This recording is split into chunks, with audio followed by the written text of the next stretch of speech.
Zinda. C'est un petit mot que vous ne connaissez pas encore, amis pèlerins. Certains d'entre vous le connaissent. Zinda. 5 lettres que j'ai souvent entendues dans la bouche de mes amis gitans. Zinda, le pauvre, la pauvre. Zinda.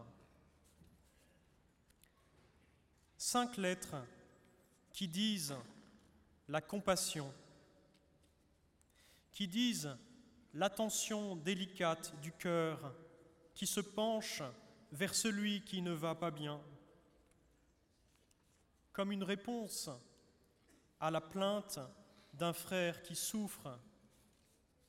Zinda. Ce pourrait être un beau cri de ralliement pour tous les membres de l'hospitalité du Rosaire, à l'honneur en ce jour. C'est l'exclamation qui précède l'acte de charité véritable et efficace, la parole qui devance les merveilles que Dieu nous donne d'accomplir avec lui. Zinda. Hier, ami pèlerin, tu te souvenais que le Seigneur fait des merveilles pour toi à chaque instant de ta vie. Aujourd'hui, avance dans la découverte de ces merveilles et redécouvre que ces merveilles qu'il te donne largement ne sont pas un trésor enfoui dans un coffre-fort dont tu garderais la clé. Les merveilles que Dieu te donne sont faites pour être distribuées largement, pour être répandues.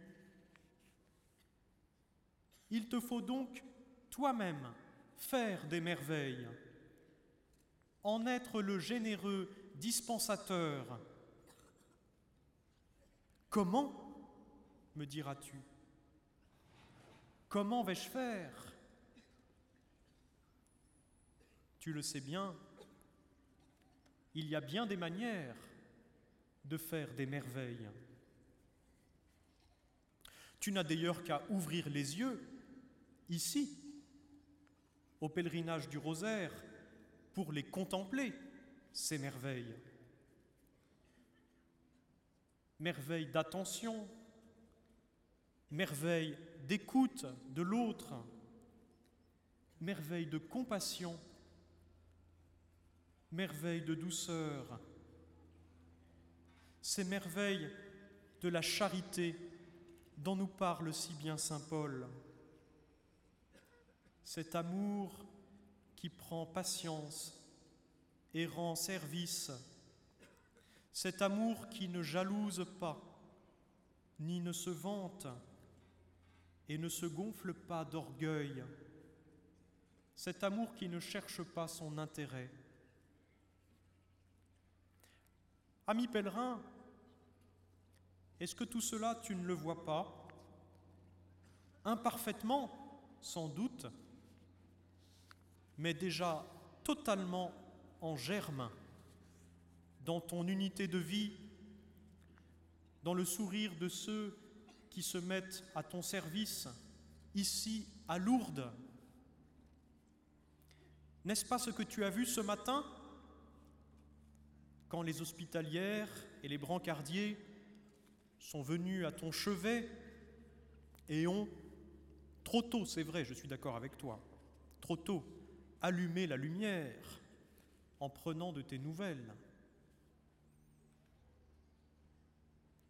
N'est-ce pas cela, le pur amour que nous convoitons, que nous espérons, l'amour gratuit et désintéressé, l'amour pour ce que nous sommes profondément, sans être jugé sur des critères toujours trop partiels. Voilà le pur amour, être aimé, debout et libre. Quelle merveille! Par grâce, nous le réalisons. Il nous arrive de faire le bien. Il nous arrive d'aimer généreusement, sans réserve, et nous en tirons du bien pour nous et pour ceux que nous aimons. Même si c'est au prix d'un dur combat, car il est dur d'être charitable.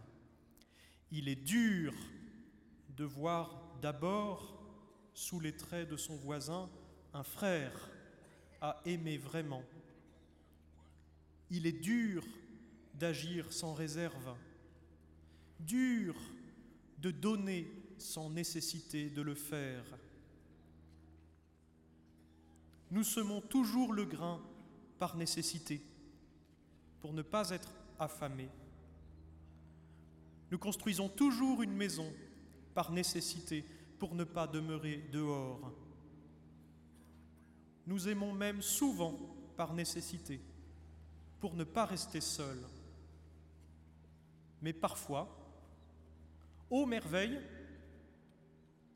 nous aimons sans autre raison que l'amour lui-même. C'est merveille que cet amour-là, image de l'amour divin, image de l'amour du Créateur. Dieu donne la vie à l'univers entier sans autre raison que d'aimer, de se donner. Dieu aime sans nécessité. Il aime parce qu'il est l'amour et il ne désire qu'une chose, être aimé. Amis pèlerins, comme prélude à ces merveilles que nous sommes tous appelés à réaliser, je vous propose donc une attitude du cœur, celle qui permet de vivre dans cette merveilleuse charité. Cultivons un cœur hospitalier, un cœur disponible pour aimer. Dans la règle de saint Benoît, sous laquelle vivent des milliers de moines et de moniales à travers le monde, il est écrit cette chose si belle. Celui qui frappera à la porte du monastère sera reçu comme le Christ lui-même. Toi aussi, ami pèlerin, tu l'as entendu avec moi dans l'Évangile qui vient d'être lu. Quand tu sers ton frère, tu sers le Christ lui-même. Quand tu visites le malade ou le prisonnier, tu visites ton Seigneur. Quand tu nourris le pauvre, tu nourris ton roi. Tu ouvres la porte à l'étranger et ils sont deux à entrer chez toi. Lui et ton Dieu qui entre avec lui.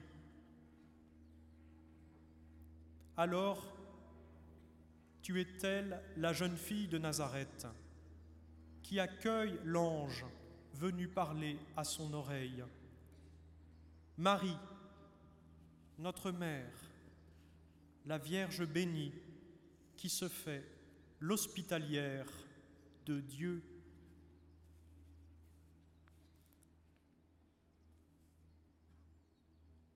Un jour, ici, au pèlerinage du Rosaire, il y a quelques années, j'attendais mon tour aux piscines avec les collégiens du Rosaire jeune que j'accompagnais alors.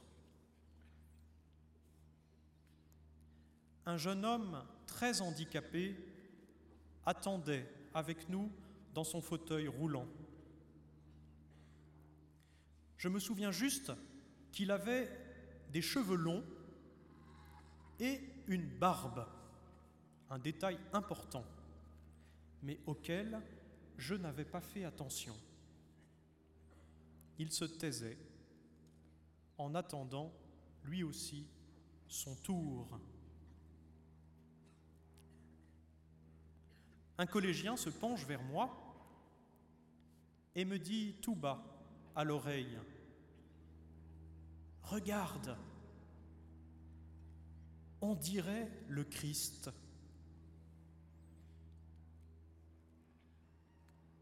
Sans réfléchir, ni comprendre immédiatement le sens de mes paroles, je lui réponds : d'une certaine manière, c'est lui, c'est bien le Christ. C'est tellement vrai. Là, aux piscines, ce frère souffrant qui attend l'heure du bain dans l'eau de la source bénie, c'est bien lui. Oui, c'est bien lui, le Christ, qui attend d'être servi